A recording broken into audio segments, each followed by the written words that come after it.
اور قوم ثبوت کی طرف ان کے قومی بھائی صالح علیہ السلام کو بھیجا۔ انہوں نے کہا، اے میری قوم، اللہ کی عبادت کیا کرو، اس کے سوا تمہارا کوئی معبود نہیں۔ بے شک تمہارے پاس تمہارے رب کی طرف سے ایک روشن دلیل آ گئی ہے کہ اللہ کی اونٹنی تمہارے لیے نشانی ہے، تو تم اسے آزاد چھوڑے رکھنا کہ اللہ کی زمین میں چلتی رہے، اور اسے برائی کے ارادے سے ہاتھ نہ لگانا، ورنہ تمہیں دردناک عذاب آ پکڑے گا۔ اور یاد کرو جب اس نے تمہیں قوم عاد کے بعد زمین میں جانشین بنایا اور تمہیں زمین میں سکونت بخشی کہ تم اس کے نرم میدانی علاقوں میں محلات بناتے ہو اور پہاڑوں کو تراش کر ان میں گھر بناتے ہو، سو تم اللہ کی ان نعمتوں کو یاد کرو اور زمین میں فساد انگیزی نہ کرتے پھرو۔ ان کی قوم کے ان سرداروں اور رئیسوں نے جو متکبر اور سرکش تھے، ان غریب پسے ہوئے لوگوں سے کہا جو ان میں سے ایمان لے آئے تھے، کیا تمہیں یقین ہے کہ واقعی صالح علیہ السلام اپنے رب کی طرف سے رسول بنا کر بھیجے گئے ہیں؟ انہوں نے کہا، جو کچھ انہیں دے کر بھیجا گیا ہے، بے شک ہم اس پر ایمان رکھنے والے ہیں۔ متکبر لوگ کہنے لگے، بے شک جس چیز پر تم ایمان لائے ہو ہم اس کے سخت منکر ہیں۔ پس انہوں نے اونٹنی کو کاٹ کر مار ڈالا اور اپنے رب کے حکم سے سرکشی کی اور کہنے لگے، اے صالح، تم وہ عذاب ہمارے پاس لے آؤ جس کی تم ہمیں وعید سناتے تھے، اگر تم واقعی رسولوں میں سے ہو۔ تو انہیں سخت زلزلہ کے عذاب نے آ پکڑا، پس وہ ہلاک ہو کر صبح اپنے گھروں میں اوندے پڑے رہ گئے۔ پھر صالح علیہ السلام نے ان سے منہ پھیر لیا اور کہا، اے میری قوم، بے شک میں نے تمہیں اپنے رب کا پیغام پہنچا دیا تھا اور نصیحت بھی کر دی تھی، لیکن تم نصیحت کرنے والوں کو پسند نہیں کرتے۔ اور لوط علیہ السلام کو بھی ہم نے اسی طرح بھیجا جب انہوں نے اپنی قوم سے کہا، کیا تم ایسی بے حیائی کا ارتکاب کرتے ہو جسے تم سے پہلے اہل جہاں میں سے کسی نے نہیں کیا تھا؟ بے شک تم نفسانی خواہش کے لیے عورتوں کو چھوڑ کر مردوں کے پاس آتے ہو، بلکہ تم حد سے گزر جانے والے ہو۔ اور ان کی قوم کا سوائے اس کے کوئی جواب نہ تھا کہ وہ کہنے لگے، ان کو بستی سے نکال دو، بے شک یہ لوگ بڑے پاکیزگی کے طلبگار ہیں۔ پس ہم نے ان کو یعنی لوط علیہ السلام کو اور ان کے اہل خانہ کو نجات دے دی، سوائے ان کی بیوی کے، وہ عذاب میں پڑے رہنے والوں میں سے تھی۔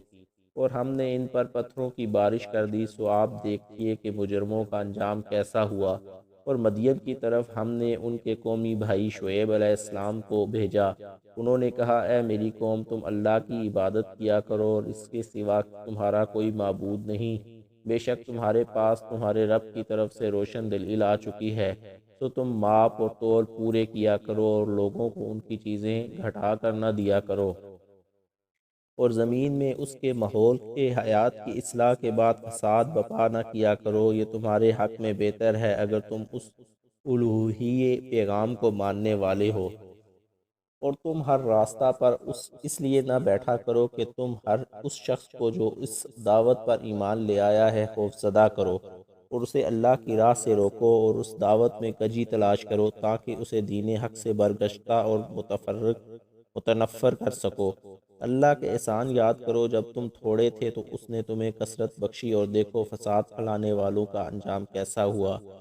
اور اگر تم میں سے کوئی ایک گروہ اس دین پر جس کے ساتھ میں بھیجا گیا ہوں ایمان لے آئے اور دوسرا گروہ ایمان نہیں لایا، تو اے ایمان والو صبر کرو یہاں تک کہ اللہ ہمارے درمیان فیصلہ فرما دے، اور وہ سب سے بہتر فیصلہ فرمانے والا ہے۔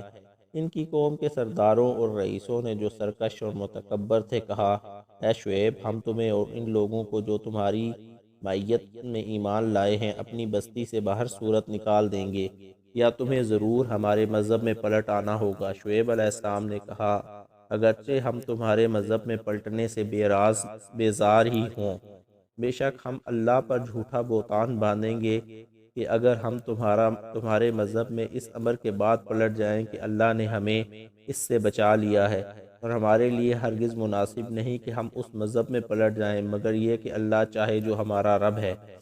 ہمارا رب از روئے علم ہر چیز پر محیط ہے۔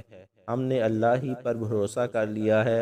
اے ہمارے رب، ہمارے اور ہماری مخالف قوم کے درمیان حق کے ساتھ فیصلہ فرما دے، اور تو سب سے بہتر فیصلہ فرمانے والا ہے۔ اور ان کی قوم کے سرداروں اور رئیسوں نے جو کفر و انکار کے مرتکب ہو رہے تھے کہا، اے لوگو، اگر تم نے شعیب علیہ السلام کی پیروی کی تو اس وقت تم یقیناً نقصان اٹھانے والے ہو جاؤ گے۔ پس انہیں شدید زلزلہ کے عذاب نے آ پکڑا، سو وہ ہلاک ہو گئے۔ صبح اپنے گھروں میں اوندے پڑے رہ گئے۔ جن لوگوں نے شعیب علیہ السلام کو جھٹلایا وہ ایسے نیست و نابود ہوئے گویا وہ اس بستی میں کبھی سے بسے ہی نہ تھے۔ جن لوگوں نے شعیب علیہ السلام کو جھٹلایا حقیقت میں وہی نقصان اٹھانے والے ہو گئے۔ تب شعیب علیہ السلام ان سے کنارہ کش ہو گئے اور کہنے لگے، اے میری قوم، بے شک میں نے تمہیں اپنے رب کے پیغامات پہنچا دیے تھے اور میں نے تمہیں نصیحت بھی کر دی تھی، پھر میں کافر قوم کے تباہ ہونے پر افسوس کیوں کروں؟ اور ہم نے کسی بستی میں کوئی نبی نہیں بھیجا مگر ہم نے اس کے باشندوں کو نبی کی تکذیب اور مزاحمت کے باعث سختی اور تنگی اور تکلیف اور مصیبت میں گرفتار کر لیا تاکہ وہ آہوزاری کریں۔ پھر ہم نے ان کی بدحالی کی جگہ خوشحالی بدل دی، یہاں تک کہ وہ ہر لحاظ سے بہت بڑھ گئے اور ناشکری سے کہنے لگے کہ ہمارے باپ دادا کو بھی اسی طرح رنج و راحت پہنچتی رہی ہے۔ تو ہم نے انہیں اس کفران نعمت پر اچانک پکڑ لیا اور انہیں اس کی خبر بھی نہ تھی۔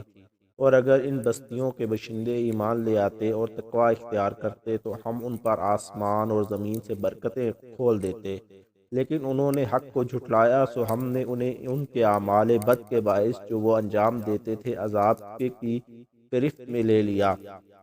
کیا اب بستیوں کے باشندے اس بات سے بے خوف ہو گئے ہیں کہ ان پر ہمارا عذاب پھر رات کو آ پہنچے، اس حال میں کہ وہ غفلت کی نیند سوئے ہوئے ہوں؟ یا بستیوں کے باشندے اس بات سے بے خوف ہیں کہ ان پر ہمارا عذاب پھر دن چڑھے آ جائے، اس حال میں کہ وہ دنیا میں مدہوش ہو کر کھیل رہے ہوں؟ کیا وہ لوگ اللہ کی مخفی تدبیر سے بے خوف ہیں؟ بس اللہ کی مخفی تدبیر سے کوئی بے خوف نہیں ہوا کرتا سوائے نقصان اٹھانے والی قوم کے۔